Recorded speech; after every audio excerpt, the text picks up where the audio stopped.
Yo, salam sehat buat kita semua dan selamat datang di Movie System Channel. Kali ini Bang Du mau ngucapin banyak-banyak terima kasih buat teman-teman yang sudah menekan tombol subscribe dan membantu channel ini untuk terus berkembang. Lalu buat teman-teman yang selalu mampir, thanks juga ya. Semoga beberapa alur yang Mimin bawa dapat menghibur kalian semua. Sebelum memasuki part 10, alangkah baiknya Bang Du roasting pantun terlebih dahulu. Langit cerah berwarna ungu, jalan menanjak berliku-liku. Selamat menonton kawan-kawanku, dengerin alur kesukaanmu. Anjay. Yup, enggak usah pakai lama, kita simak ceritanya. Sedikit mengulang cerita sebelumnya, di mana Seol Gwang-hyo telah memberikan sebuah perintah untuk menghancurkan mereka semua, yang mana saat itu kru Dajun dalam posisi terpojok, sehingga itu semua memaksa seluruh anggota yang ada untuk tetap menghadapi Haegwang, tak seperti rencana sebelumnya. Dan akhirnya di mana pertarungan itu pun tak lagi dapat terelakkan, yang mana bentrokan tersebut terjadi dengan begitu cepatnya di saat seluruh anggota merasa panik dan diharuskan untuk tetap melawan para gangster yang telah mengepung di sekitarnya. Sontak keadaan tersebut semakin menyudutkannya, membuat mereka semua tak sanggup melawan baik dari sisi mental, jumlah maupun kekuatan. Hingga di suatu titik pukulan Yim Dajun berhasil mengepaskan salah seorang musuh yang berdiri tepat di depannya, membuatnya terlempar beberapa meter, menghentikan sejenak seluruh pertarungan keras di sekitarnya. Wah, anak muda zaman sekarang cukup tangguh ya. Bisa kulihat sih dari semangat tarungnya. Hingga tak lama kemudian sesuatu kini mulai mendekat sekaligus menghampirinya. Dan bams! Di mana sebuah tendangan keras kini segera mengajarnya, berhasil mengejutkannya, menghancurkan seluruh waktu santai yang dimilikinya. Sontak ia pun segera terdorong mundur seketika. Oh, kau itu cukup tangguh juga rupanya. Berani sekali anak muda sepertimu menyerang dengan diam-diam. Hoi, lalu apa sekarang kau mau mencoba semangat bertarungku, ha? Dan akhirnya pertarungan tersebut tak lagi dapat terhindarkan, menghadapi salah seorang eksekutif dari Haegwang yang telah sengaja menutup jalan keluar sekaligus menjebaknya. Namun saat itu sebuah pukulan counter cepat segera dilayangkannya, berhasil mengajar muka Doki yang tak lagi mampu menghalaunya. Hingga semua itu pun membuat Doki hampir kehilangan kesadaran akibat pukulan kuat yang ia dapatkan. Hei, anak muda, ketahuilah bila sebuah pertarungan itu tak sekedar mengikuti nafsu. Jadi tetaplah kau di situ, karena apapun yang kalian lakukan tak akan pernah mampu mengalahkan Haegwang. Dan akhirnya di mana seluruh anggota Dajun kini semakin terdesak, semakin tersebit di posisi sulit, membuat seluruh anggota merasa gelisah tak berdaya melawannya. Sial, bagaimana ini? Ini semakin berbahaya. Mungkinkah kita akan benar-benar berada di tangan Haegwang? Kemudian menurut Eundong, saat ini mereka semua sudah hampir mencapai batasnya. Begitu merasa kesulitan hanya untuk sekedar bertahan dan tak lagi mampu memberikan perlawanan.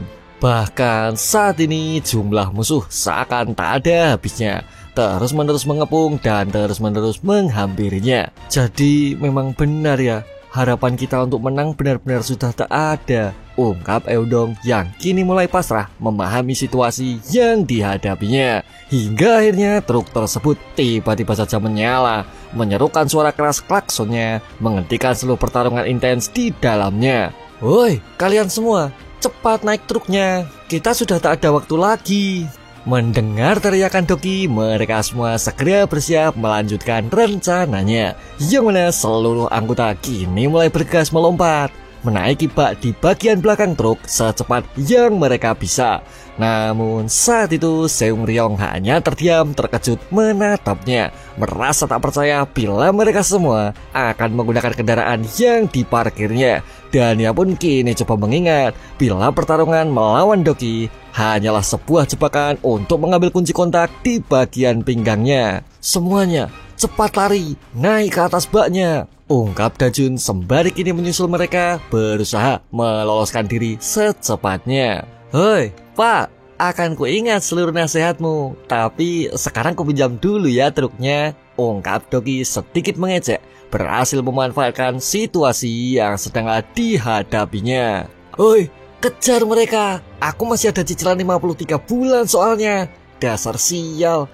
Dan akhirnya ia pun kini turut berlari mengejarnya, berusaha menjatuhkan siapapun itu seseorang paling belakang dan berada cukup dekat dari posisinya.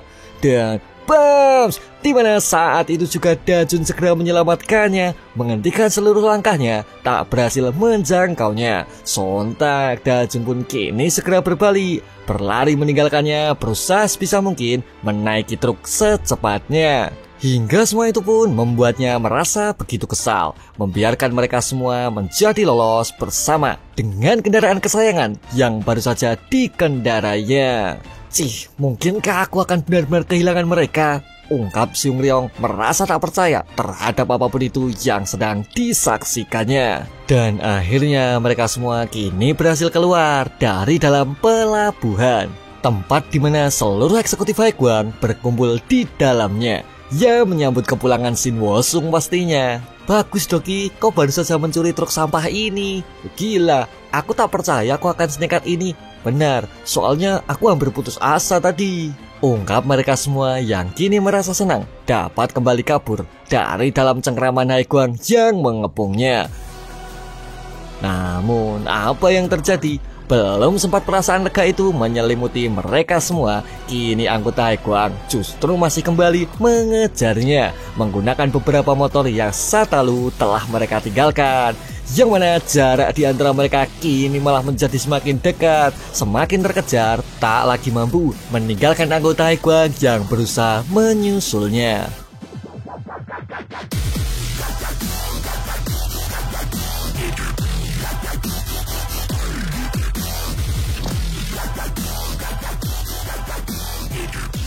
Wah, bagaimana ini? Dengan kecepatan ini, kita pasti akan segera tertangkap.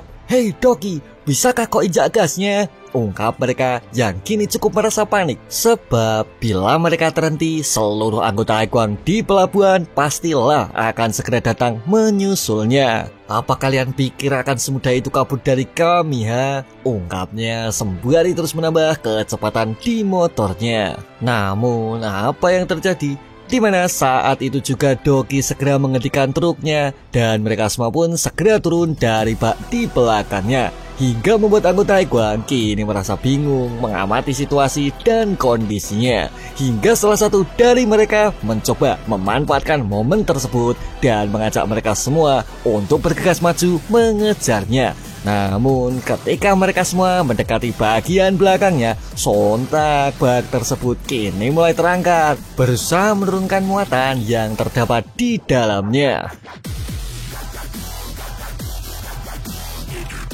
Dan akhirnya muatan tersebut segera meluncur dengan begitu cepatnya, mengubur apapun itu yang berada di belakangnya, hingga semua itu pun berhasil mengenai para pengejar dari Haegwang, sekaligus menghambat rute pengejaran yang mungkin saja masih dapat mereka lakukan. Dan akhirnya mereka semua segera menaiki truknya, melanjutkan rute pelarian menuju rumah tempat yang biasa mereka gunakan.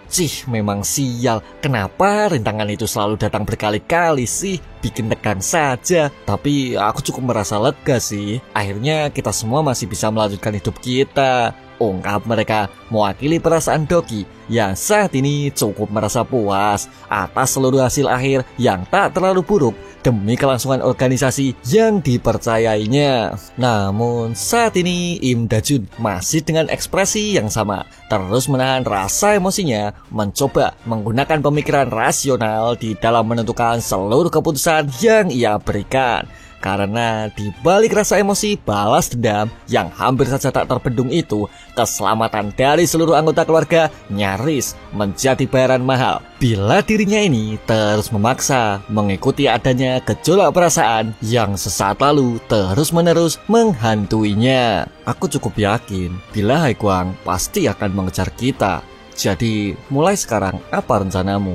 Tanya Doki sembari mengamati perkembangan dan memastikan Dajun untuk tak lagi melakukan beberapa hal yang berbahaya. Kemudian menurut Im Dajun, Haiguang yang sekarang benar-benar telah jauh berkembang dan itu semua jelas berada di luar perkiraannya. Bahkan saat ini mereka semua telah berhasil menjadi penguasa wilayah yang cukup luas sekaligus mendominasi adanya bisnis apapun di dalamnya. Lalu jika diamati lagi, saat ini kekuatan kru Dajun sama sekali tak mendekati adanya kekuatan organisasi dari Haiguang. Bahkan jika itu hanya untuk bertahan dari sebuah serangan, mereka semua juga tak akan pernah mampu pastinya. Maka adanya sebuah misi untuk membalas dendam saat ini adalah sebuah hal yang mustahil. Baiklah, hanya tersisa satu cara sepertinya. Mulai sekarang kita semua juga harus berlatih menjadi cukup kuat untuk menghancurkan mereka semua. Dan akhirnya di malam itu juga mereka semua melakukan pesta makan bersama, merayakan adanya sebuah kemenangan melawan organisasi dari Haiguang. Dan tak lupa Kim Eun-dong segera memanggil kapten mereka untuk turut merayakan bersamanya. Tapi apa kita benar-benar menang? Kok itu ngomong apa? Ya jelas lah, itu kan markas mereka. Apalagi seluruh eksekutif sedang berkumpul loh di sana. Kau benar, kupikir aku juga akan mati tadi. Tapi tak kusangka sih kita bisa makan sesuatu seperti ini lagi. Mengamati adanya hal tersebut, Dajun merasa senang juga dapat keluar dengan selamat bersama dengan seluruh anggota keluarga. Terlebih saat ini Eun-dong makan dengan cukup lahapnya, membuat Im Dajun sejenak terlupa dengan seluruh beban di pundaknya. Kau benar-benar luar biasa, Doki. Untung saja kau tepat waktu. Ngomong-ngomong, bagaimana kau mahir mengendarai truk besar? Menurut Doki, seorang ayah yang dimilikinya dulunya berprofesi sebagai supir truk sampah. Dan ia pun belajar hanya dengan memperhatikannya. Karena di waktu dulu, Doki sering diajak pergi bekerja bersamanya. Wah, tak heran sih kenapa kemampuan menyetirmu selalu tepat sasaran. Namun, tak lama dari situ, Doki tak lagi melanjutkan ceritanya. Sejenak terdiam dengan beberapa pemikiran yang tak karuan. Ya, mengenang adanya sosok ayah pastinya. Tak lama berselang, Dajun memilih menenangkan diri, berusaha menyegarkan pikiran kalutnya sekaligus mencari solusi untuk masa depan keluarga ataupun sebuah balas dendam yang saat ini masihlah dimilikinya. Menurut Dajun, saat itu Wosung telah berada tepat di depannya, membuat perasaan itu tak lagi mampu dikendalikannya, berkeinginan membunuh Shin Wonsung secepatnya. Mengapa semua harus berakhir seperti ini? Dan aku malah tak melakukan apapun, ungkap Im Dajun dalam hati. Tak lama berselang, Doki segera menyusulnya. Merasa cukup resah tak melihat Dajun berada di ruang makan bersama dengan seluruh anggota yang berpesta. Oi, kau malah di sini rupanya.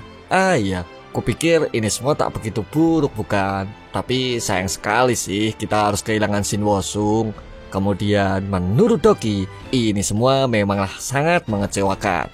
Tapi semua ini juga tak dapat terhindarkan, mengingat jumlah mereka semua sama sekali tak mendekati jumlah musuh yang menghadangnya. Hei Dajun, kau tahu kan, kita tak bisa mengalahkan mereka. Dan yang lebih penting lagi, mereka telah memasuki wilayah kita. Jadi sekarang kita jelas dalam posisi berbahaya. Kupikir ini hanya masalah waktu sih sampai mereka datang menyerbu kita, ungkap Doki yang selalu cukup tenang dan mendukung Im Dajun semampunya. Sementara itu di sisi lain, Moon Sung-ho kini terlihat begitu kesal menendang pintu gudang setelah mengetahui bila para anggota Hangil Fam berhasil lolos dari cengkeraman mereka. Bada jidingadan, bagaimana bisa kalian kehilangan mereka semua? Apakah para eksekutif itu hanya pajangan?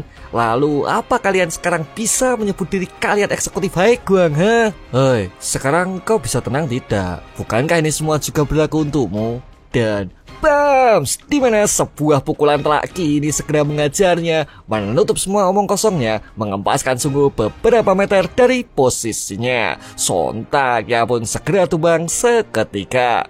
Setelah membuat seluruh kekacauan yang ada, berani-beraninya kau bertingkah searogan itu. Kemudian menurut Seung Ryong, saat ini para eksekutif yang ada sepertinya tak begitu berharga. Lalu bagaimana bila mengganti beberapa anggota yang tersisa? Memahami adanya pernyataan tersebut, sontak mereka berdua merasa muak mendengarnya. Sebab mereka ini termasuk senior yang telah bergabung dengan Haegwang beberapa waktu sebelumnya. Kemudian menurut Gwang Yeok, justru dirinya ini yang tak becus mengurus jalan keluar sebelumnya. Dan ia pun juga sudah berusaha menahan kekesalannya. Namun bila saat ini hal seperti itu benar-benar diinginkannya, Gwang Yeok pun jelaslah siap meladeni Seung Ryong yang bersikap seenak jidat di hadapannya. Oh, jadi begitu ya. Baiklah, bagaimana bila kita segera mulai saja? Dan akhirnya Gwang Yeok segera membuktikannya bila umur tua juga tak akan membuatnya merasa takut menghadapinya. Begitu pula dengan Choi Seung Ryong yang saat ini merasa senang bila senior tak berguna harus segera disingkirkan dari dalam grupnya. Wah, kalian berdua pasti sangat akrab ya, bisa bermain-main di situasi seperti ini, ungkap Shin Wo-sung yang tiba-tiba saja muncul sama sekali tak disadari oleh seluruh eksekutif di dalamnya. Sontak itu semua membuat mereka berdua segera menghentikan kerunyaan suasana yang sesaat lalu telah mereka ciptakan. Lalu mungkinkah aku sekarang merusak suasana?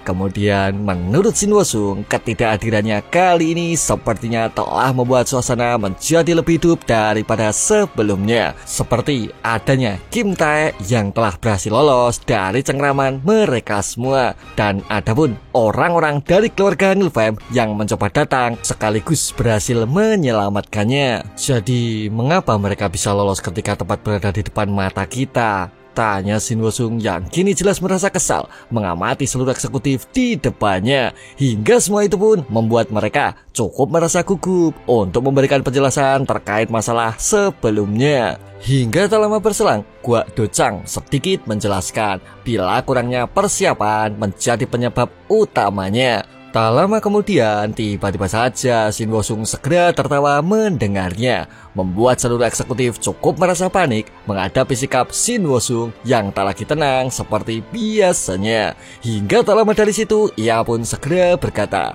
Hangil Fam ya, sudah cukup lama sejak terakhir aku mendengarnya. Jadi pada Jedinga dan Hangil itu ternyata dia masih bisa menyebalkan setelah kematiannya. Ini semua benar-benar menggelikan. Tak lama dari situ, Kang Wo-sik kini segera menjelaskan bila ini semua berkaitan dengan sisa anggota Hangil Fam. Itu semua tak perlu dikhawatirkannya lagi, karena di dalam truk yang mereka bawa terdapat sebuah ponsel milik Seung Ryong yang tertinggal di dalamnya. Hei kak, kami telah selesai melacak dan menemukan truknya, ungkap anggota Haegwang yang saat ini telah berada di lokasinya. Yang mana saat itu prediksi mengenai sebuah bangunan yang mungkin menjadi markas mereka telah diketemukan juga. Dan telah ia konfirmasi bila saat ini ratusan anggota Haegwang telah ia kirim dan bersiap menyerangnya. Maka tak peduli sejauh mana mereka melarikan diri, selama masih berada di area Haegwang, mereka semua pastilah terus selalu berada di dalam genggamannya. Jadi kupastikan tepat 30 detik dari sekarang mereka semua pastilah selesai dihancurkan. Dan akhirnya mereka semua bergegas menyerangnya sesuai dengan limit waktu yang telah Kang Wo-sik siapkan. Maju dengan begitu banyak anggota dan senjata di tangannya. Kalian berdua mau kemana kak? Masih banyak loh daging yang tersisa. Namun saat itu seluruh anggota Haegwang bergegas menaiki tangga, menyisir seluruh lokasi secepat mungkin dan mengepungnya. Hei kak, bagaimana bila sekali kusuapi daging untukmu? Hoi, apa maksudmu? Dan akhirnya Dogi pun merasa kepedasan karena sesaat lalu mereka semua sedang berusaha mengerjainya. Jadi mari kita tunggu hasilnya. Sekarang menjadi 3 detik terakhir sebelum serangan tiba. Tak lama kemudian mereka pun kini bersiap mengajar sisa-sisa anggota Hangil Family yang telah menunggu sebelumnya. Dan bams! Bunuh mereka semua, teriak mereka sembari secepatnya maju memasuki ruangan, menghancurkan apapun itu di dalamnya. Namun apa yang terjadi? di mana seluruh ruangan tersebut ternyata kosong tanpa penghuni, menyisakan beberapa barang bekas yang berserakan di sekitarnya, membuat mereka semua menjadi bingung tak menemukan apapun itu yang saat ini tengah dicarinya. Hingga tak lama kemudian salah seorang dari mereka segera melaporkan bila penyergapan sebelumnya ternyata telah gagal, dan mereka pun kini telah pergi tanpa meninggalkan jejak yang mungkin saja dapat segera mereka ikuti. Memahami hal tersebut, Wosung kini menjadi serius bila sisa anggota Hangil Fam dapat menjadi masalah di kemudian hari. Sementara itu, di sisi lain, Dajun sedang meminta maaf karena telah membuat keputusan mendadak untuk seluruh anggota keluarga. Dan ia pun cukup merasa lega bila mereka semua mau menuruti sekaligus mempercayainya terhadap apapun itu yang saat ini tengah diputuskannya. Baiklah, sekarang ayo kita pergi. Hah? Bagaimana maksudmu? Seperti yang kau katakan, daripada kita menunggu, seharusnya kita bergerak, bukan? Dan aku tahu saat ini kita tak bisa melawan Haiguang. Jadi kuputuskan kita akan meningkatkan pengaruh kita di tempat di mana mereka semua tak bisa menjangkaunya. Karena menurut tim Dajun, saat ini Gangnam dan sekitarnya telah diduduki oleh Haiguang, dan ada pun satu-satunya tempat yang masih tersisa tak lain adalah Gangbuk.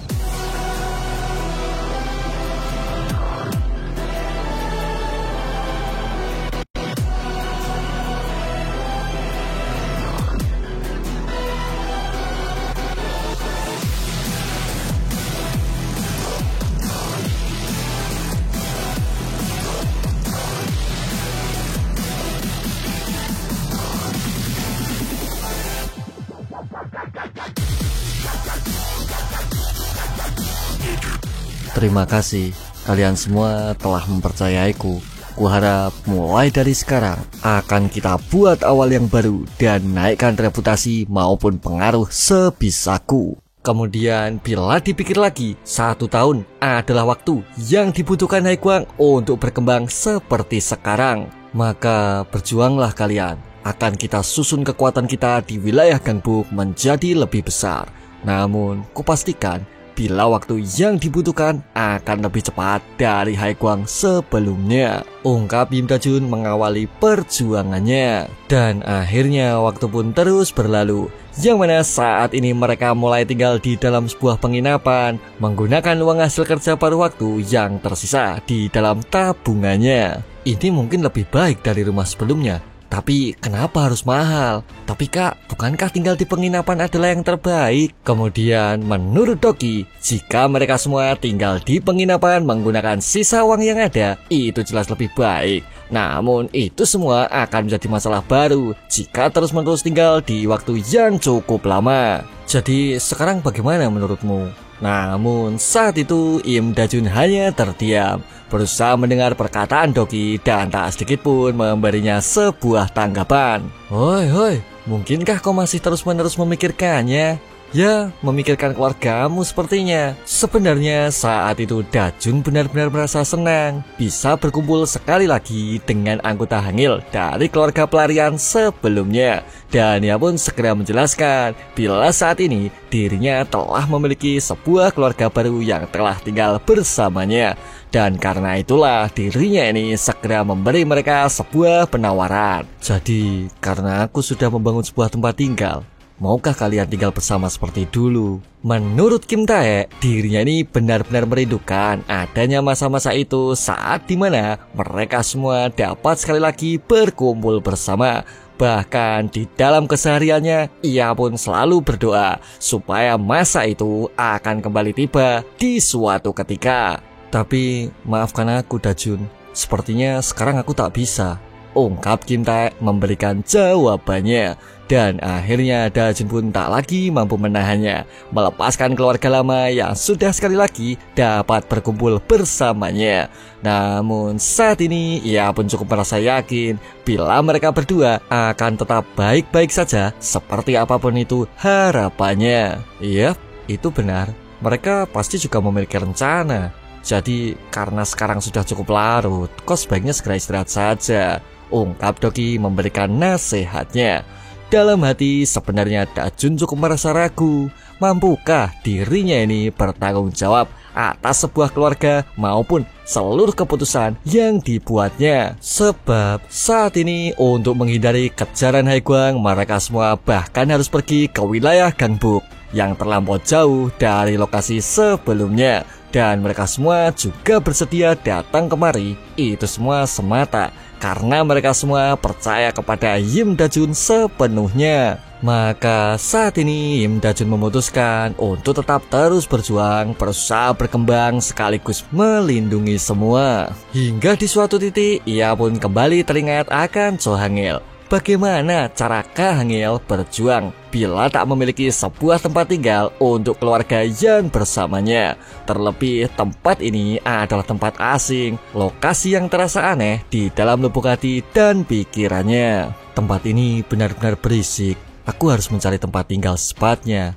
Sebaiknya aku tidur sekarang. Dan akhirnya Dajun kembali ke tempat penginapan. Meski berbagai macam masalah masihlah berputar di otaknya. Hingga tak lama berselang, seorang gadis tiba-tiba saja datang, muncul dari arah depan dan memeluknya dengan begitu saja. "Kumohon, tolong selamatkan aku." Dan itulah beberapa kata yang terus-menerus dikatakannya, membuat Yim Dajun menjadi merasa bingung dengan sebuah permasalahan yang sedang dihadapinya. "Kemari kau Jalang, kau itu harus menyelesaikan apa yang telah kau mulai. Mengapa kau malah lari?" Ungkap orang tersebut bergegas menjambaknya. Hingga tak lama berselang, orang tersebut segera menjelaskan bila uang yang telah ia kirim tak seharusnya mendapatkan sebuah pelayanan yang memuakkan. "Memang sial, bagaimana sih Mr. Kim mendidik para pekerjanya? Akan kuajar saja kau sekarang." Dan akhirnya Dajun segera menggenggam tangannya, berusaha menghentikan seluruh tindak kekerasan yang saat ini terjadi tepat di hadapannya, membuat orang tersebut cukup merasa terkejut. "Lalu, mengapa kau berisik sekali? Aku hanya tak mau nanti anak-anak terbangun karenamu." Mendengar sebuah pertanyaan yang tak begitu jelas, orang tersebut segera meronta dan berjuang melepaskannya. Namun saat itu Yim Dajun segera meremasnya. Dicengkramnya tangan tersebut dengan perasaan kesal yang saat ini masihlah berkecamuk di pikirannya. Sontak ia pun segera berteriak setelahnya, segera memohon ampunan dari rasa sakit yang saat ini tengah dirasakannya. Hingga sesaat kemudian Dajun segera memberinya sebuah peringatan. Bila ia masih melanjutkan sebuah kegaduhan, tangan tersebut tak akan segan-segan ia patahkan. Dan akhirnya ia pun memilih kembali ke ruangannya, tak lagi mengganggu gadis tersebut atas insiden sebelumnya. Dan tak lupa gadis tersebut segera berterima kasih pastinya. "Tampaknya kau melakukan sesuatu yang buruk. Akan lebih baik jika kau memilih berhenti sekarang." Mendengar pernyataan tersebut, gadis itu pun kembali menangis, mencoba meminta sebuah pertolongan karena pilihan kabur tak akan pernah bisa ia lakukan. Sementara itu, orang tersebut segera mengajukan keluhannya, merasa ditipu dari adanya transaksi sebelumnya. Dan ia pun segera menjelaskan bila terdapat seorang anak muda yang turut campur di dalamnya, mencoba mengajar sekaligus mengancamnya. "Jika kalian tak bisa mengurusnya, akan kusebarkan rumor ini ke dalam bisnis kalian." Memahami keruhnya suasana, dirinya bergegas minta maaf atas seluruh konsekuensi yang ditimbulkannya. Dan ia pun segera turun dari dalam mobilnya dengan seluruh kekesalan yang menyelimutinya. "Ada masalah apa sih, Opa?" "Entahlah, aku tak tahu. Mungkin saja sih anak itu malah membuat masalah." Sementara itu, di sisi lain, gadis tersebut kini sedang menikmati makanannya dengan begitu lahap. Dan ia pun mengatakan bila Yim Dajun ini adalah sosok anak yang baik, meski dirinya ini tergolong begitu muda. "Memangnya sudah berapa lama kau tak makan?" Mendengar pertanyaan tersebut, kini gadis itu pun malah kembali menangis menjawabnya bila dirinya ini telah dijual kepada seorang gangster dan tak makan dari 2 hari sebelumnya. Kemudian ada pun seseorang yang menjualnya, tak lain adalah seorang ayah yang dimilikinya.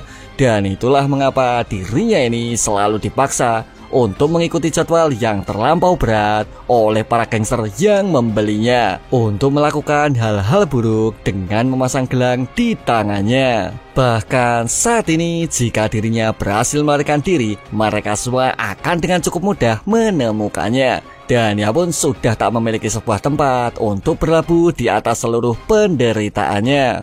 Aku benar-benar sangat takut. Lalu apakah kau bisa membantuku? Kumohon, tolong aku. Aku mengerti situasimu, tapi aku juga tak bisa membantu. Ya, bukan berarti aku tak mau membantumu. Kemudian menurut Im Da-jun, meski keadaan yang dialaminya terlampau pahit, saat ini dirinya juga masih memiliki anak-anak yang teruslah mencoba mempercayainya. Maka saat ini rasa penasaran tersebut takkan mampu membawanya bergerak lebih jauh, sesuai dengan apapun itu harapannya. Wah, sepertinya kau malah makan-makan. Apakah ini rasanya begitu enak? Ungkap seseorang yang kini tiba-tiba muncul dan segera mencekiknya. Dan orang tersebut adalah manajer Kim. Kemudian menurut manajer, gadis ini tak lagi memilih bekerja dan malah merayu seorang pria muda dan memohon di depannya. Hingga semua itu pun jelas membuatnya semakin muak mengamatinya, memperburuk nama bisnisnya dan akan memberinya hadiah spesial ketika dirinya dibawa pulang ke rumahnya. Oi bocah, kau sudah menyentuhnya bukan? Jadi kau harus segera membayar. Jangan pernah pikir kalau semuanya ini gratis, ungkap manajer Kim sembari melempar gadis yang baru saja dicekiknya. Seakan manusia di sampingnya hanya seperti mainan, sama sekali tak berarti di balik seluruh kehidupan yang dimilikinya. Hoi, ku peringatkan kau ini, sekali main kau harus membayarku 150 ribuan. Jadi kau jangan malah diam saja, cepat keluarkan uangnya. Mengamati Im Da-jun yang malah sama sekali tak mau menurut atas seluruh perkataan yang diungkapkannya, sontak sebuah pukulan segera ia layangkan, berusaha mengajar siapapun itu yang merusak bisnis yang ia jalankan. Namun saat itu Im Da-jun dengan cukup mudah menghalaunya, menahan serangan tersebut dengan menghentikan seluruh pergerakan yang ia lakukan, membuat manajer Kim merasa terkejut dengan adanya kekuatan cengkeram yang ia tunjukkan. Hei, kau melihat paman ini memukulku duluan bukan? Jadi ku tegaskan, aku melakukan ini bukan untuk menolongmu, ungkap Im Da-jun kepadanya. Dan akhirnya di mana semua itu membuat manajer Kim merasa cukup geram dan ia pun segera kembali menyerangnya, tak ingin diremehkan oleh seorang bocah yang berdiri tepat di depannya. Dan bams, di mana sebuah pukulan kuat kini segera menjemputnya, menghancurkan seluruh omong kosongnya sekaligus mengempaskan tubuhnya seketika, sehingga membuat manajer Kim terpelanting mundur beberapa meter setelahnya. Sontak itu semua segera mengejutkannya, merasa tak percaya terhadap serangan cepat yang sesaat lalu diterimanya. Bahkan saat ini gadis tersebut semakin terkejut melihatnya, memahami kekuatan seorang pemuda yang tak pernah ia kenal di sekitar wilayahnya. Lalu apa kau bilang satu kali harganya cuma 150 ribuan? Hoi, itu semua sangat murah sekali jika semua itu berhubungan dengan pemerasan, ungkap Im Da-jun dengan seluruh amarah yang tak lagi dapat ditahannya. Dan akhirnya manajer Kim segera bangkit, merasa sangat kesal karena Im Da-jun tak pernah tahu siapa sosok dirinya ini yang sebenarnya. Lalu haruskah aku mengetahuinya? Seharusnya sudah omong kosongmu dan kemarilah. Kau terlalu banyak bicara. Kau pasti sudah menggodanya juga bukan? Ungkap manajer Kim yang kini mulai maju berusaha menghajarnya. Menurut Im Da-jun, perbuatan kotornya ini sudahlah berada di luar batas, membuat para gadis tak makan beberapa hari, menyiksa mereka dengan jam yang begitu gila. Terlebih adapun sikap kasar yang dari tadi terus-menerus ditunjukkannya, yang mana itu semua jelas membuat Da-jun merasa emosi, ingin sekali mengajarnya. Meski saat ini dirinya mencoba menahan supaya manajer ini tak berair mati di tangannya. Tunggu, aku tak bisa bernafas. Mengapa rasanya seperti ini? Dan bams, di mana sebuah uppercut kuat kini segera mengajarnya, membungkam semua mulut kotornya yang benar-benar Da-jun benci dari seluruh perkataan yang terus-menerus keluar dari dalam mulutnya. Seperti yang kau bilang, aku lihai dalam mulutku bukan? Baiklah, akan ku bantu mengurus mulutmu juga. Dan akhirnya di mana sebuah pukulan telak kini kembali diterimanya, menghancurkan seluruh rasa percaya diri yang sesaat lalu dimilikinya, membuat dirinya ini merasa kesakitan dan segera pingsan setelahnya. Aku tahu, mungkin aku mengganggu bisnismu, tapi jika kau menginginkan uang kompensasi, kau bisa memilih menemuiku sekali lagi, ungkap Im Da-jun di akhir pertarungannya. Tak lama berselang, tiba-tiba saja gadis tersebut segera berteriak dengan begitu kerasnya. Karena saat itu manajer Kim ternyata tak pingsan juga, berusaha kembali menyerangnya. Bersiap dengan adanya sebuah kursi di tangannya. Da-jun yang mengamati itu pun kini segera mengatasinya dengan memutar tubuh sekaligus melesatkan tendangannya. Dan akhirnya di mana sebuah tendangan cepat kembali menghempaskannya, membuat manajer Kim gagal di dalam melesatkan serangannya. Sontak ia pun kini benar-benar pingsan, sebab Im Da-jun tak lagi setengah-setengah dalam memberikan tendangan sebelumnya. Tapi bagaimana manajer Kim bisa dikalahkan dengan semudah itu? Siapa sebenarnya pemuda ini? Ungkap gadis tersebut dalam hati. Tak lama berselang, gadis tersebut sekali lagi mengucapkan rasa terima kasih kepadanya. Yang mana saat itu Da-jun kembali menegaskan bila itu semua bukanlah maksud dirinya memberikan bantuan kepadanya. Tapi biarkan aku tetap mengucapkan terima kasihku. Jadi mulai sekarang berhati-hatilah opa, ungkap gadis tersebut memaksanya. Tak lama kemudian, ia pun menjelaskan bila para gangster seperti mereka dikenal sangat berbahaya. Dan ia pun sedikit mengingatkan bila di kemudian hari bisa saja mereka semua mencari dan memburunya. Walaupun itu semua mungkin karena kesalahannya menyeret Im Da-jun ke dalam sebuah masalah yang berbahaya. Sebaiknya kau tunggu di sini. Hingga beberapa waktu kemudian, Im Da-jun segera keluar dari sebuah minimarket di sekitarnya, memberinya beberapa penutup luka supaya dapat ia gunakan untuk menyembuhkan luka gores di tubuhnya. Hingga akhirnya ia pun kembali mengingatkan supaya gadis tersebut tak perlu lagi mengkhawatirkannya, karena dirinya ini harus merasa khawatir terhadap jalan kehidupan yang menantinya. Cih, dasar orang aneh, malah balik mengkhawatirkanku. Terus bilang tak mau menolong tapi... sudahlah, ungkapnya dalam hati. Sementara itu di sisi lain, tepatnya YJ Tower di Gangbuk, tempat dengan sebuah gedung yang terdiri dari beberapa lantai di dalamnya. Dan saat ini seseorang sedang melakukan kesibukan seperti biasanya, merawat beberapa tanaman yang menjadi hobi sampingannya. Menurut orang tersebut, semua ini sangatlah terasa menyenangkan ketika memberikan perawatan khusus demi kelangsungan hidup sebuah tanaman.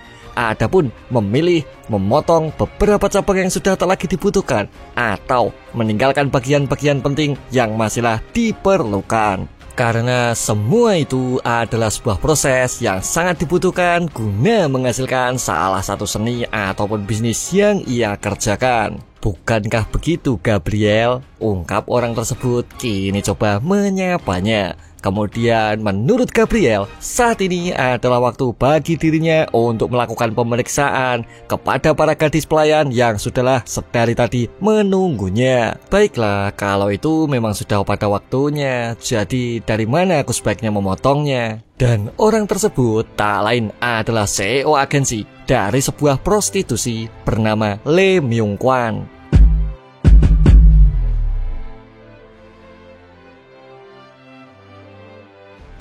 Sungguh tubuh yang bagus ya. Sepertinya aku tak perlu memotongmu, jadi kau lulus, ungkapnya sembari terus memeriksa para gadis lain yang saat ini telah berbaris rapi menantinya.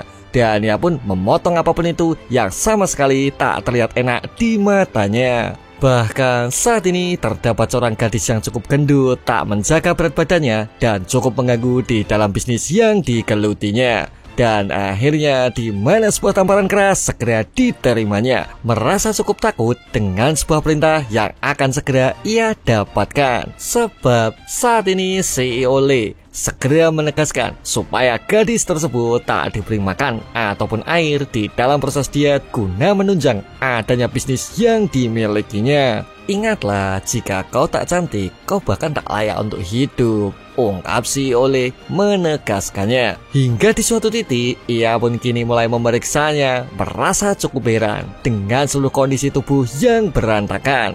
Kemudian menurut Gabriel, gadis tersebut adalah seorang pelayan baru dan ia pun sempat membuat keributan dengan memilih kabur di tengah pelayanan. Tapi karena mereka berhasil melacak gelang yang terpasang di tangannya, mereka pun berhasil membawa gadis tersebut kembali dalam kondisi berantakan. Ya, meskipun ia coba melawan pastinya. Oh, kabur di tengah pelayanan ya. Aku paham sekarang. Jadi yang ini sudah mulai busuk ya. Dan bams, di mana sebuah tendangan keras kini mengucap di perutnya, membuatnya menabrak dinding di belakangnya dan segera terjatuh setelahnya. Sontak beberapa tendangan kini mulai ia dapatkan, diinjak-injak tanpa sedikit pun dirinya mampu untuk melawan. Kemudian menurut CEO Lee, kepercayaan di dalam bisnis adalah prioritas utamanya. Maka bila dirinya mencoba kabur dari tugasnya, itu semua sama seperti tanaman busuk yang telah ia potong beberapa waktu sebelumnya. Jadi kau harus segera kupotong supaya bagian lain tak ikut membusuk bersamamu. Tapi Pak, kita memiliki masalah yang lebih besar daripada sibuk mengurusnya. Apa maksudmu? Kemudian menurut Gabriel, saat manajer Kim mencoba menangkap gadis tersebut, dirinya ini diserang oleh seorang pemuda. Dan saat itu Gabriel telah mengirimkan seseorang untuk bergegas memeriksanya. Dan mereka semua ternyata hanyalah salah satu dari adanya anak-anak pelarian yang selama ini tak pernah terlihat di daerahnya. Lalu ada pun sebuah informasi penting yang telah ia dapatkan, yaitu penginapan Cilbong adalah tempat di mana para anak-anak pelarian itu tinggal.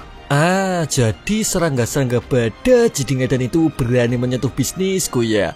Baiklah, segera kau urus mereka, ungkap CEO Lee kepadanya. Dan akhirnya Gabriel pun segera mengirim beberapa orang untuk dapat mengurusnya, berusaha sebaik mungkin membereskan mereka secepatnya. Hingga tak lama berselang, mereka semua kini mulai turun dari dalam mobil menggunakan beberapa pipa besi yang saat ini tengah bersiap di tangannya. Dan mereka pun kini segera memasuki penginapan, berusaha mencari informasi sekaligus menakuti seorang penjaga yang bertugas di dalamnya. Berada di ruang berapa mereka? Oh, begitu ya. Jadi ada sekitar 30 ya. Baiklah, segera buru mereka. Dan akhirnya mereka semua kini mulai bergegas memasuki penginapan secepat mungkin sekaligus menyergapnya. Karena sesaat lalu perintah tersebut telah mereka terima tanpa tahu datang dari mana anak-anak pelarian yang mengganggunya. Mereka itu kan hanya anak-anak ayam. Memangnya akan sekuat apa sih mereka? Benar bro, kita kasih paham lah. Bisa sekuat apa anak ayam di hadapan kucing liar, ungkap mereka sembari datang menjemputnya. Namun apa yang terjadi? Di mana seseorang tiba-tiba saja terlempar dari arah depannya, menabrak dengan cukup keras, menjatuhkan beberapa orang di belakangnya. Hoi, ada apa ini? Kenapa dia malah pingsan? Sementara itu, Kim Eun-dong kini tiba-tiba terbangun dan merasa cukup bingung dengan kepergian Im Da-jun dari sebelahnya. Karena saat ini dirinya telah menanti kehadiran mereka semua dengan memberikan sambutan hangat atas kedatangan musuh di rumahnya. Paman-paman kucing liar ya. Kalian semangat sekali sepertinya. Mari kita selesaikan dengan cepat sebelum kalian membangunkan anak-anak ayamku, ungkap Im Da-jun menyampaikan sambutannya. Sebenarnya saat ini mereka semua merasakan bila Im Da-jun terlihat seperti seekor singa, memiliki sebuah kekuatan yang memberikan perbandingan lurus dengan rasa takut yang saat ini menyelimuti mereka semua. Karena di dalam sebuah pertarungan, aura atau semangat tempur adalah sesuatu yang sangat penting. Sebab semua itu akan menentukan adanya hasil dari sebuah pertarungan yang mereka lakukan. Mengamati sekutu mereka yang terjatuh, memahami kekuatan mereka yang tak berdaya, atau aura musuh yang sangatlah mendominasi. Itu semua dapat merubah fakta bila jumlah geng Miengguan jelas lebih unggul, namun kesempatan menang seakan tak berada di tangannya. Sehingga itu semua akan menimbulkan adanya rasa takut yang saat ini tengah menyelimutinya, membuat pergerakan mereka semua menjadi lebih lambat daripada biasanya. Karena rasa ragu kini tercipta, dan saat itulah adanya kunci kemenangan telah berhasil Dajun tentukan.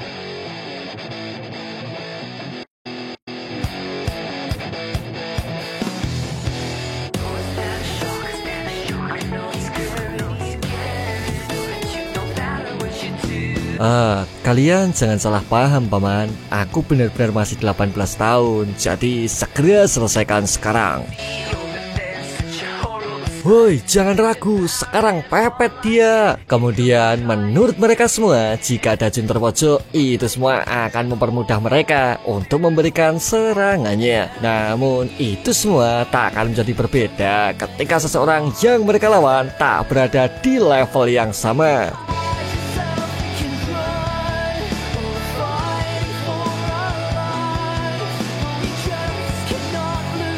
Hingga akhirnya seluruh pasukan Meiyingguan kini berhasil Dajun bereskan, menyisakan salah seorang yang masih tetap gemetar, merasa cukup gugup mengamati musuh kuat yang saat ini mencoba mendekatinya. Hingga tak lama dari situ, sebuah pisau segera disiapkannya, berusaha menghancurkan Yim Dajun dengan menggunakan segala cara, melesatkan sajam tersebut dengan membabi buta. Sontak saat itu Dajun dengan cepat berhasil menahannya, mencengkram tangan tersebut dan menghentikan serangannya. Dan bams, di mana sebuah sapuan siku kini berhasil mengguncangnya, mengempaskan orang tersebut, membentur lantai setelahnya. Hingga akhirnya sapuan itu pun menjadi serangan pamungkas di dalam akhir pertarungannya. Aku memang suka semangatmu, tapi kau tak akan bisa menang hanya dengan itu. Baiklah, sebaiknya aku kembali tidur. Namun tak lama berselang, kini sebuah telepon tiba-tiba mengejutkannya,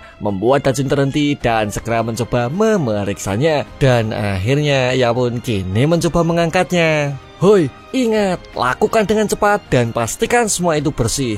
Aku tak mau jika... Hei, apa itu kau? Orang yang mengirim para kucing liar dan membuat gaduh di tempat ini. Memahami pernyataan tersebut, si Ioli kini terlampau geram dan ia pun kembali mengumpatnya. Bila pemuda ini termasuk hama yang cukup tangguh dan tak mudah mati seperti apapun itu perkiraannya. Jadi jika aku hama, apa mungkin kau sampah yang mampu mengeksploitasi para gadis?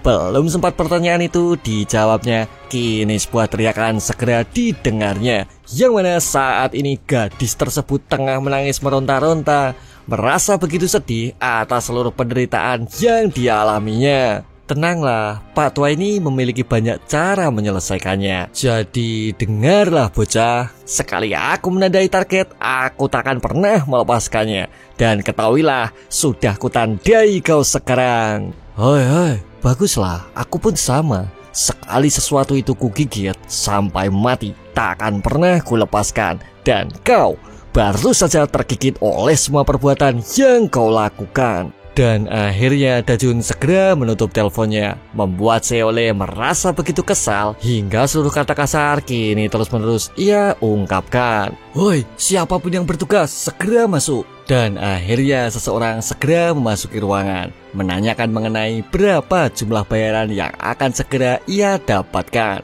Dan orang tersebut tak lain adalah Gabriel dari geng Meiyingguan, seorang tentara bayaran asing.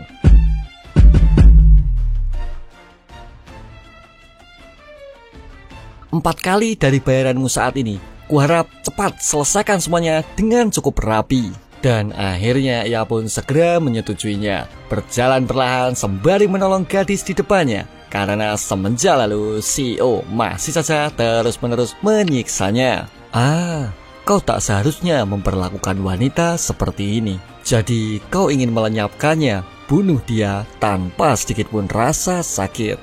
Karena jika kau membuatnya menderita, kau akan mendapat sebuah hukuman dari adanya sebuah karma, ungkap Gabriel sembari bergegas pergi meninggalkan semuanya. Pak, mengapa kau memberikan uang sebanyak itu kepadanya? Orang seperti apa sih dia?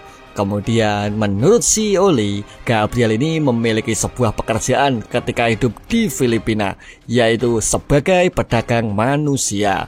Dan ia pun tak seperti gangster-gangster Korea, karena adanya pembunuhan adalah sebuah rutinitas hariannya. Dan akhirnya Gabriel pun segera memberikan perintahnya supaya mereka semua segera berkumpul dalam 10 menit di lantai pertama, karena tugasnya kali ini untuk menyelamatkan domba muda yang tersesat supaya dapat segera kembali ke sisi Bapak seperti kepercayaan yang dimilikinya. Hei, Im Da-jun, ada apa dengan panggilan telepon tadi? Apa kau sekarang melakukan sesuatu lagi? Tanya Doki yang kini mencoba menghampiri Im Da-jun yang masih saja sibuk menatap sebuah ponsel di tangannya. Kepada Bapak di surga, hari ini aku akan pergi untuk menyelamatkan domba mudamu yang menyedihkan, yang sudah terabaikan oleh dunia ini. Maka tolong sambut mereka dengan tangan terbuka di tanah sucimu.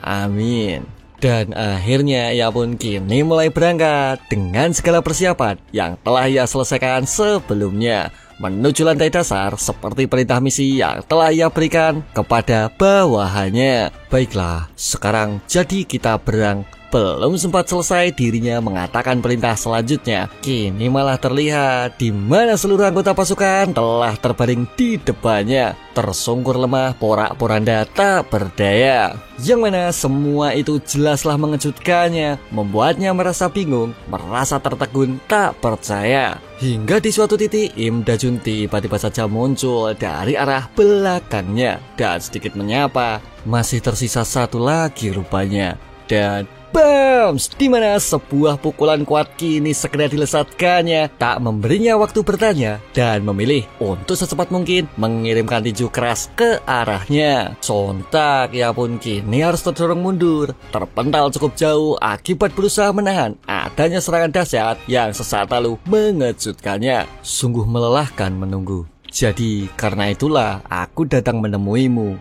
ungkap Im Da-jun yang kini tak lagi main-main, mengingat ini semua berhubungan dengan keselamatan seorang gadis yang saat lalu tak sengaja ditemuinya. Jadi mungkinkah kau anak yang berada di dalam panggilan sebelumnya? Ah, begitu rupanya.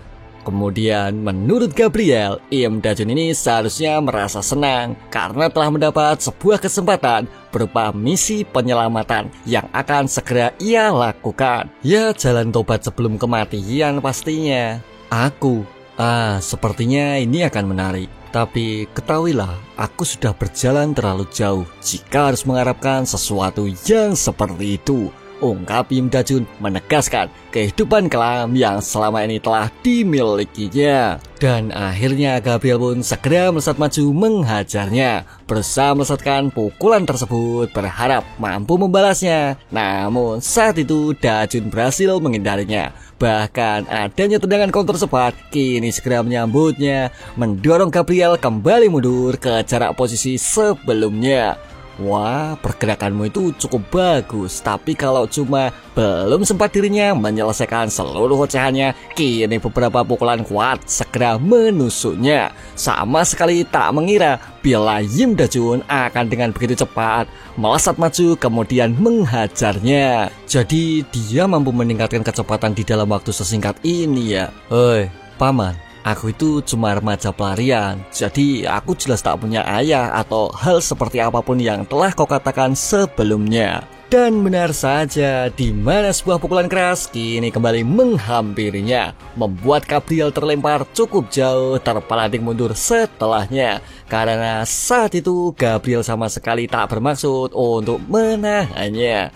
Hingga tak lama kemudian Da-jun mulai menyadari bila di detik terakhir sebelumnya Gabriel ini masih saja sempat melesatkan serangan counter cepat ke tangannya. Sebaiknya pahamilah domba muda, sebelum aku mengirimmu ke Bapak, akan ku keringkan seluruh darahmu, ungkap Gabriel yang kini mulai bersiap dengan sebilah pisau tajam di tangannya.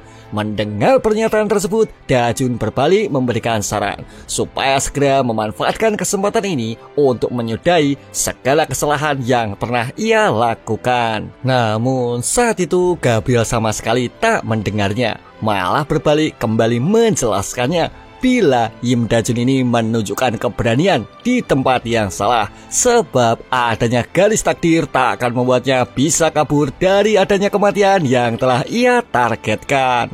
Jadi ketahuilah, aku ini seorang apostel yang sudah diberikan wahyu. Jadi kau benar-benar beruntung kali ini. Sebenarnya Gabriel sendiri dilahirkan di dalam neraka, di mana saat itu terdapat banyak mayat di sekitarnya. Bahkan tempat tersebut bisa dikatakan tempat dengan adanya dua pilihan saja, yaitu membunuh atau dibunuh. Bahkan saat itu orang tuanya telah menjualnya menjadi seorang budak melayani majikan yang membelinya. Namun saat itu majikan tersebut selalu mengajarnya hanya karena sedikit tak sesuai dengan apapun itu keinginan yang dimilikinya.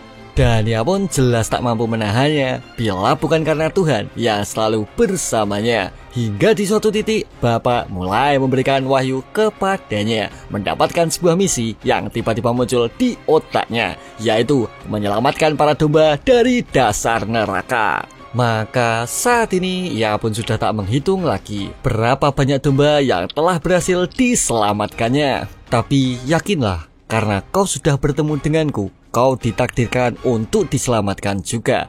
Jadi bersiaplah menuju tanah suci dan berserahlah dengan hati yang terbuka, ungkap Gabriel yang kini kembali maju, berusaha melesat lebih cepat tak seperti gerakan sebelumnya. Namun saat ini Im Dajun masih mampu menghindarinya, berusaha semaksimal mungkin mengikuti sebuah gerakan cepat yang baru saja dilakukannya. Dan akhirnya Dajun pun kini harus berjuang menghindari seluruh serangan yang bergerak cepat terus-menerus mendesaknya, membuat Im Dajun cukup kewalahan menghadapi serangan senjata tajam yang saat ini tengah ia gunakan. Kemudian menurut Im Dajun, dirinya ini jelas tak mungkin bisa menahannya karena pisau tersebut terus-menerus kembali menyayatnya, menggores ataupun melukainya. Maka saat ini dirinya harus berjuang untuk tak menahan serangan apapun yang kembali datang menerjangnya, berusaha sebaik mungkin menghindari kecepatan tersebut yang sesaat lalu masihlah terus ia lesatkan. Hingga di suatu titik, kini Im Dajun mulai tergoyahkan dengan adanya seseorang yang tergeletak pingsan dan berada tepat di belakangnya,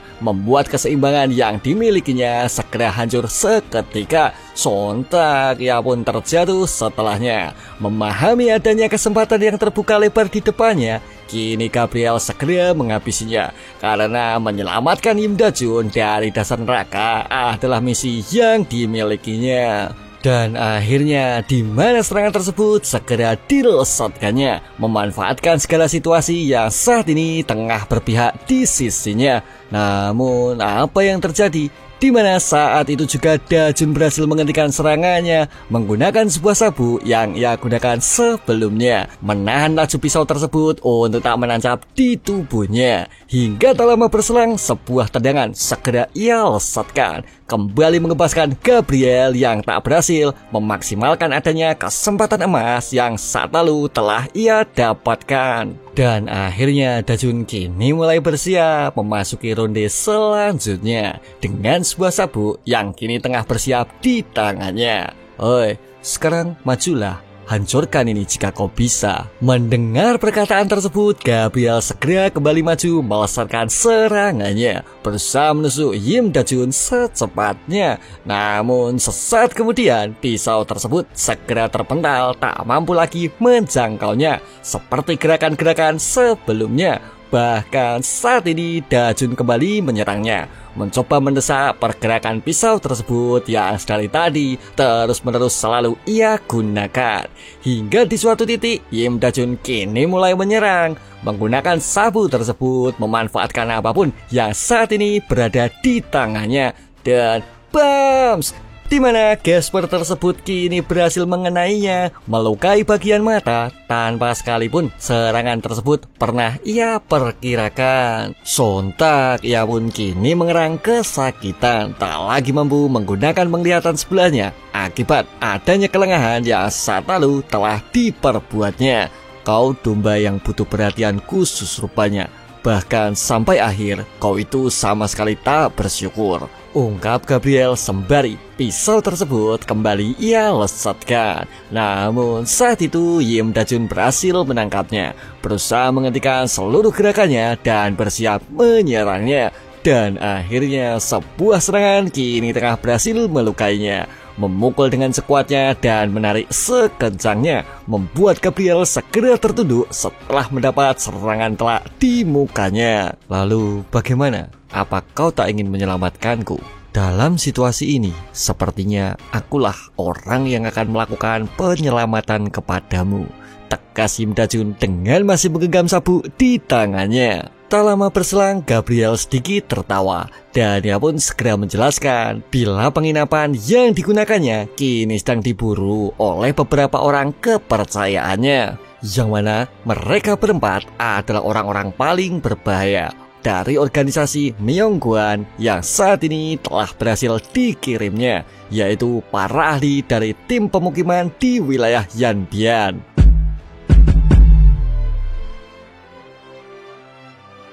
Hei, kalian sebaiknya bersiaplah membunuh anak-anak, karena di dalam menghasilkan uang, perintah apapun akan berhasil kita selesaikan, ungkap mereka yang kini tengah bersiap menjalankan rencananya. Jadi apa kau masih bisa sombong? Mungkin mereka sudah memulai pekerjaan yang kuberikan sepertinya. Tapi apa kau yakin dengan mereka? Ah, begitu ya. Jika yang kau katakan itu benar, itu malah tak jadi masalah, ungkap Yim Da-jun sembari teringat dengan seseorang yang saat lalu telah ia tugaskan di dalam penginapan. Ah, jadi gangster akan datang ke sini ya? Lalu haruskah kita segera pergi dari penginapan ini? Tanya Doki memastikan situasinya. Kemudian menurut Yim Da-jun, dirinya ini akan mencoba menyelesaikan semua permasalahan yang ada dan sama sekali tak ingin merepotkan siapapun juga. Baiklah, kalau mau begitu sih silakan saja. Karena meski aku berusaha menghentikanmu, aku yakin kau tetap akan berangkat, bukan? Jadi tenanglah, serahkan saja tempat ini padaku, ungkap Doki memahami keinginan Da-jun yang merasa khawatir terhadap seluruh anggota keluarga yang ditinggalnya. Hoi, kalian ini sedang apa, Paman? Ah iya, penginapan ini sudah penuh juga. Jadi bagaimana bila kalian segera pergi saja, ungkap Doki memberikan sambutannya. Mendengar pernyataan tersebut, mereka semua mulai merasa kesal dibuatnya. Hingga salah satu dari mereka kini segera mengatakan bila anak tersebut ternyata juga terpampang jelas di dalam daftar target di HP-nya. Sontak ia pun kini mulai beraksi, menghancurkan siapapun target yang telah menantinya. Tak peduli berapapun umur mereka, asal beberapa uang akan menjadi bayarannya. Hei, kau bilang kau hidup di neraka, bukan? Tak masalah, karena kami juga memiliki orang yang serupa. Sebenarnya kehidupan seseorang di tempat seperti itu seakan sama sekali tak berarti. Yang mana memilih diinjak sampai mati atau berjuang sampai mati adalah dua buah opsi yang seharusnya ia miliki. Maka saat ini seseorang yang mampu merangkak keluar dari dasar neraka juga telah menantinya, bersiap mengikuti alur apapun dan selalu bersedia menuruti seluruh jalan permainan yang mereka siapkan. Jika ku amati lagi, sepertinya kedatangan kalian kemari untuk membunuh orang-orangku, bukan? Dan bams, dimana sebuah pukulan kuat kini segera menghabisinya, menghancurkan apapun itu yang berani mengganggunya. Sontak itu semua segera mengejutkannya, berhasil menjatuhkan seorang musuh veteran yang saat lalu dengan cukup berani merendahkan sekaligus meremehkannya. Hoi, jika kulihat dari wajah berdarah kalian, sepertinya sudah banyak membunuh orang ya. Jadi sudah berapa mayat sih yang berhasil kalian bereskan? Lalu apa kalian yakin sudah membunuh lebih banyak dariku? Yang mana dirinya ini adalah seseorang yang berhasil merangkak keluar dari dasar neraka, menjadi anggota nomor 2 dari kru Da-jun yang dipercayainya. Dan orang ini tak lain adalah Baekdok Yeom.